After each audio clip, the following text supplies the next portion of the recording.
Hi, I'm Carolyn Frith, and I'm here with my teammate, Mark Messias. We are going to be going over the program CodeHS and how to utilize it in the elementary curriculum as well as high school. Because I teach elementary, I will be looking at how to use CodeHS within the curriculum. I teach fourth grade, and I have not used CodeHS yet, but I am planning on using it. So I was doing a deeper dive into how to use it in my curriculum and also give a little bit of information for other elementary teachers. One thing that's beneficial about CodeHS is that the lessons are all ready to go.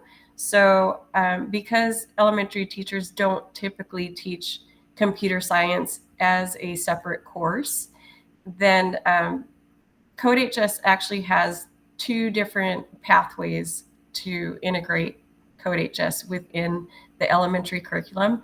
But it's great because it's interesting for students. There are videos, engaging graphics. It even includes discussion questions and also formative assessments, guided practice, and we've got a couple things like the overview videos. It has the slide presentations or the slide deck. Students are engaged with learning, but also projects are included in the curriculum. There are options for differentiation so that we can meet the needs of all of our students. And if teachers are going to be using the lessons for grading, then there are rubrics that are already included. Now, these are the two pathways that CodeHS offers. So typically elementary teachers have the students throughout the entire day. So for example, I have 30 students and I see them all day. So there are two pathways. One of them is called CS in Context, and the other is called CS in Focus. So the one way is to integrate computer science throughout the lessons, throughout the different content areas, and the other focuses specifically on computer science as standalone lessons. So the computer science in focus is where you have the dedicated instructional time for computer science. And the lessons span grade levels from kinder all the way up through fifth grade for the elementary curriculum. There is also middle school, which is 6th through 8th, and then high school. But for elementary, it does start off as kinder. So it's a nice way to integrate curricular or computer science instruction from kinder all the way up. So even if you are teaching a grade level, for example, like I said, I'm fourth grade. If I feel that my students are more advanced, I could jump to the fifth grade curriculum. Or if I feel my students need a review and maybe they don't have as much experience in computer science, I could go down to other grade levels because all of the grade levels are available. And another benefit with CodeHS is that there is a free option. So that's the option that I will be using. Here are some sample lessons for computer science in focus. I chose fourth grade, so this is just three of the lessons, but there are multiple lessons. You could have enough lessons to teach an entire year. So, for example, choose your own adventure, elements of culture. The students will be able to identify elements of culture as they create a culture and choose your own adventure game. They will be creating simple algorithms or multiple algorithms. The other option would be for computer science in context. So that would be, for example, if you're teaching a math lesson and you want to integrate computer science. So the skills that the students are learning would be math skills in addition to some of the computer science skills. But as you can see, it goes from kindergarten all the way up through fifth grade. And the different lessons, it's great. There's math, science, English language arts, and social studies lessons. The sample lesson topics for computer science in context. So let's say in coding and science, students are learning about a wave generator, or if they're exploring heat, sensing and responding to the environment, sound frequency and amplitude. So as you can see, that would be focusing on the science standards and then using computer science as a tool, as a pathway. This would be an example lesson for lower elementary, so kindergarten through second grade, phases of the moon. And CodeHS includes lots of resources there, including the hour of code. So let's say if a teacher is not experienced with teaching computer science, then to get students interested or to get the teacher's feet wet, they could do even the hour of code.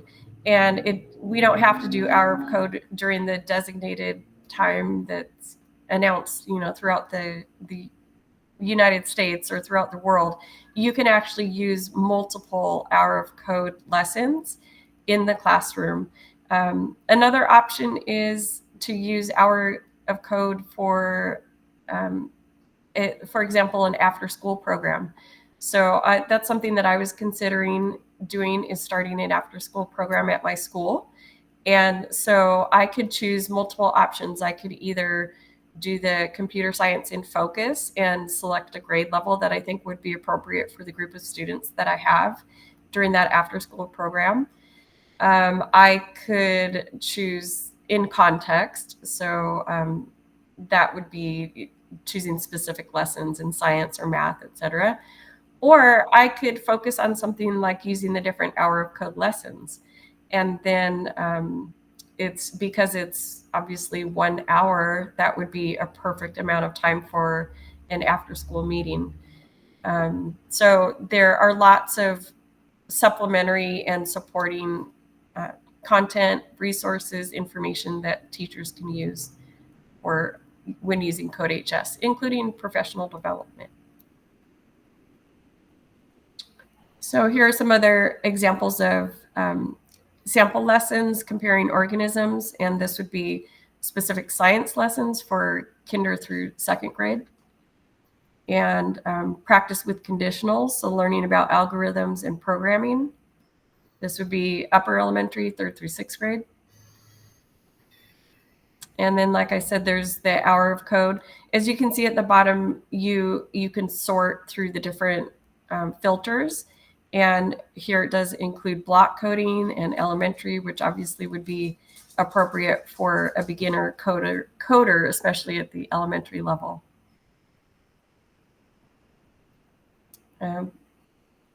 There is some information if you'd like to watch about code, the hour of code. And it's great because it sparks interest by celebrities and political figures who are showing how relevant it is to learn computer science.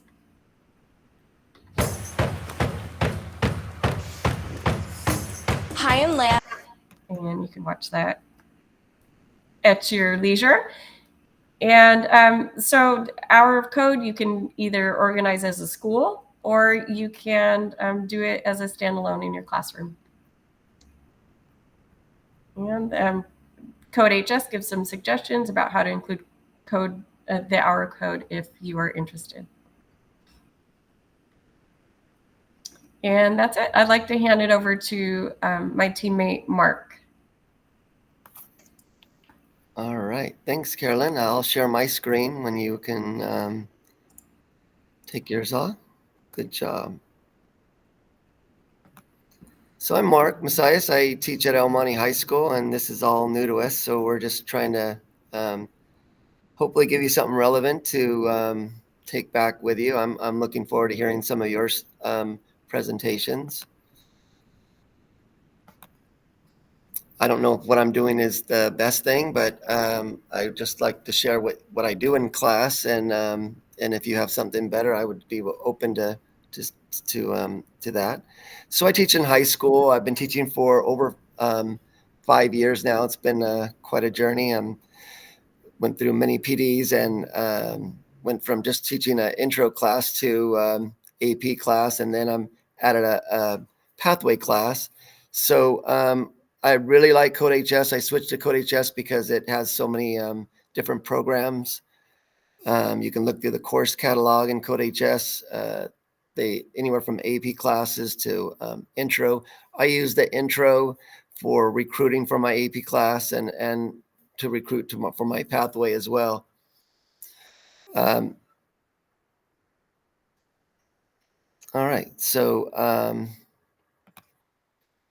I really like all the resources that it offers. You can view this as a teacher or as a student, and I can see what the students are doing, but the resources alone are just amazing. All the stuff that they give you, from handouts to problem guides, lesson plans. I haven't used the teacher forum too much. I guess you can chat with other teachers doing it.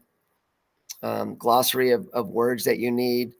Style guide just kind of gives you like an outline of different coding concepts and skills. They give you the syllabus. They give you a first week of resources if you need it. And all these are little icons that you just click on, and all the resources are behind them. You can do offline testing, or they give you all the solution code to everything.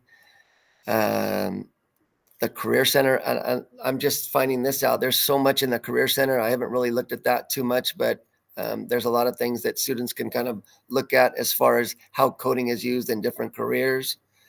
There's more resources, like that's not enough, but here's more resources even. Pre-test, find out what your students know before you even teach it. More resources here. If you want to teach computer science A, I'm teaching computer science principles, but there's also resources in computer science A. All the support they give you is amazing. You can contact them live. There's a teacher forum. You can talk to one of their experts. You can request a demo. They're all there for you to help you. Again, I started with code.org. It was a great training for me, and just learning about JavaScript. And then I switched to CodeHS because it offers the AP Computer Science Principles in Python. I was hearing a lot of good stuff about Python, and colleges are switching to Python a lot. And I wanted to give my students a little bit more incentive to learn coding. It seems like a pretty easy language. It almost reads like English. I think that's why it's a lot more popular. They give you the syllabus. There's all of it's there, and they give you like a lesson plans and kind of a guiding pacing plan. It was very easy to write the outline. You got to write the outline, and all that stuff is there with the standards and everything. So here's what an example of my class. I have 3 different classes right now. I have the AP class, and you can see they're all with the pro version. The pro version costs a little bit. Hopefully your school has money to spend on that, because the pro version comes with the grade book and the a lot more tools, the lesson plans, and the all the guides and everything. It comes with the pro version, so you want to get the pro version if you can. But if you're just starting out and just kind of getting your feet wet, you can stick with a free plan until you get serious and have a couple classes that you're going to grade. This is what I see in the grade book. I really like the color codes. The green means they finished the assignment. If it's yellow, they started the assignment. If they haven't quite finished it yet. If it's pink, that means I looked at it, I opened it up, there was something wrong with it. So they'll see it pink. I can write a note, and they can actually fix their problem. And then when they fix their problem and submit it back to me, it turns this dark red color. And that way I know that it was pink before. Now it's dark red. They can, that tells me that they fixed it. I can open it back up, look at it, and then if everything looks good, I can turn it green. So I really enjoy that. And that comes with the pro version. It doesn't come with the free version. But this is what they see. They can see the lessons that they're completing. This is in my AP class. if it's gray, they haven't opened it up yet. But there's a bigger view of this. They watch a video. I can show the video in class, and they can just play it on their screen if they want, or it could be an independent assignment where even if they miss or they're absent, they can look at it. There's my 6 minutes. So I'm just trying to get through here. They can look at examples that were shown in the video, the quiz that they can look at to check their understanding. And then these are all the lessons we do. I can do some of them with them, and they can do them independently, and I can see if they're completing them on time.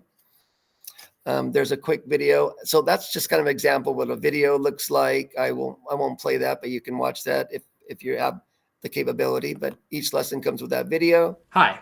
The next few videos are going to cover the last major building block in this module, functions. So what is a function? You've actually already made use of a few functions in this course. Range, int, and input are all examples of functions. Right now, you can just understand them as things that have names and do things. All right, so that's CodeHS. I don't want to spend too much time. That looks like that's just an example of one of the test questions. And that's it. Thank you for watching, and hopefully you learned something, and we didn't waste too much of your time.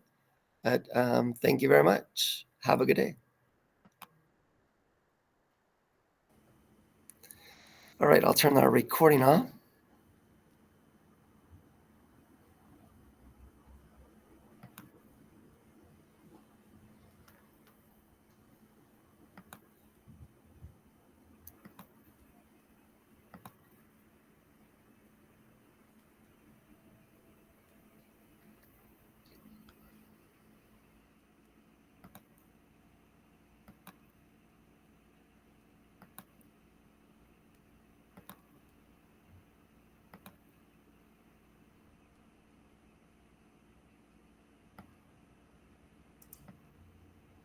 And stop recording. Sorry about that.